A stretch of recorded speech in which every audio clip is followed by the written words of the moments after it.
200 পিস্তল ছিল আর 1000 বুলেট ছিল।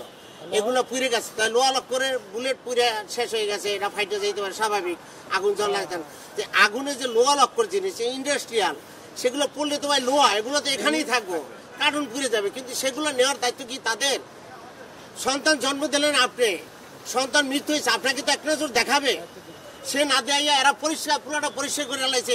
এই জিনিসগুলো কোথায় নিয়ে গেল? যে লোহা লক্কর জিনিস, এগুলো তো রিপেয়ারিং করা যেত। পণ্য ছিল ভাইয়া, আমাদের পণ্য ছিল। কালকে যখন আগুন লাগছে, এটা খামখেয়ালিটা শুধু সিভিল এভিয়েশনের না, এটা খামখেয়ালি যে শুধু এই ফায়ার সার্ভিসের জন্য। ওরা যেই জায়গায় লাগছে ওটা আগুন দিলে ওখানেই কুরিয়ার মাধ্যমে শেষ হয়ে যেতে পারতো।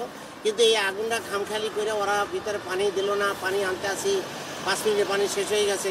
এরপরে আস্তে আস্তে সব লাগিয়ে আছে, টিন শেডগুলো হয়েছে যে প্লাস্টিকের, ওটা ধরছে পরে পুরাটা গোডাউন A to Z পর্যন্ত একবারে কাটারিং সেন্টার পর্যন্ত, ফ্লাইট কাটারিং সেন্টার পর্যন্ত চলে গেছে।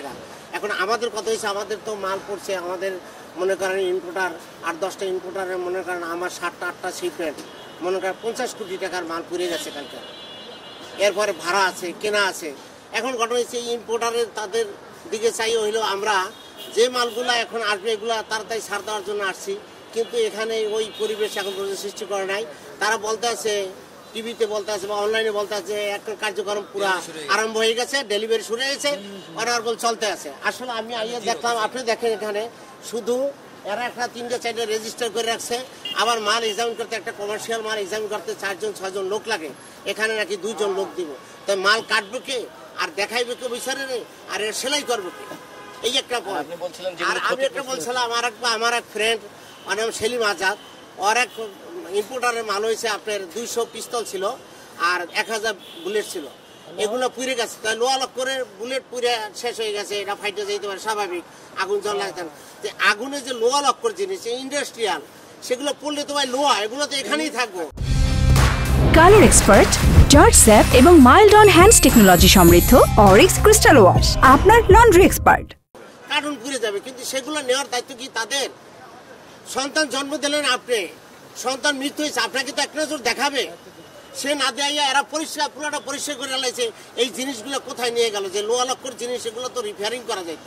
এগুলো পুরার তো কিছু নাই দাদা। স্বর্ণ পড়লে এটার কিছু হয়, একটু কালারই হয়, আবার ঠিক হয়ে যায়। এইগুলা এছাড়াও ডিজিআর এই জিনিসগুলো ছিল, এগুলো তারা নিয়ে গেছে। এখন শুনলাম বলে এগুলো মাঠ পরিষ্কার করে দেখতে দেন, এগুলো সব পরিষ্কার করে নিয়েছে। তাহলে কোটি কোটি টাকার যে বেচারা 30 লক্ষ টাকা 38 লাখ টাকা ট্যাক্স দিয়েছে ওই দিনকার।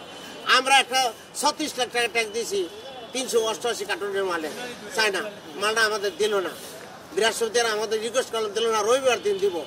এই যে মালগুলো যে ক্ষতি হইলো 5 মিনিট 10 মিনিটের জন্য এত বড় একটা ক্ষতি হয়ে গেল, একদিন জবাবটা কিনা দেবো? এখন ইম্পোর্টার এসে যে বলেন আমার মাল আমি দেখা তারপর আপনার পরিষ্কার করবেন, নিবেন, আপনি মাল না দেখাই আর কেন নিয়ে কি জবাবটা দেবো বলেন? এখন কিছু জবাব দেওয়ার মতো আছে এদের খামখেয়ালির মতো। আর এখান থেকে এটা কাস্ট তো এটা হচ্ছে সিভিল এভিয়েশনের বিমানের খামখেয়ালি, হ্যাঁ, সিদ্ধান্তহীনতা। তারা এখন এখান থেকে কাস্টমসও দিতে আসে না। এখানে কাস্টমস হাউস কোথায় দেখেন, তারপর এক্সপোর্ট ভিলেজ কোথায়? এখন এই জায়গায় দেশে মনে করেন 1/4 মাইলের বেশি হবে, এত দূর। এখন এই যে হাইটে যাইয়া কোন সময় কাম করবো, এক্সামিন করবো, কোন সময় শেয়ার কাটবো, কোন সময় কি করবো, এটা কি সম্ভব আদৌ?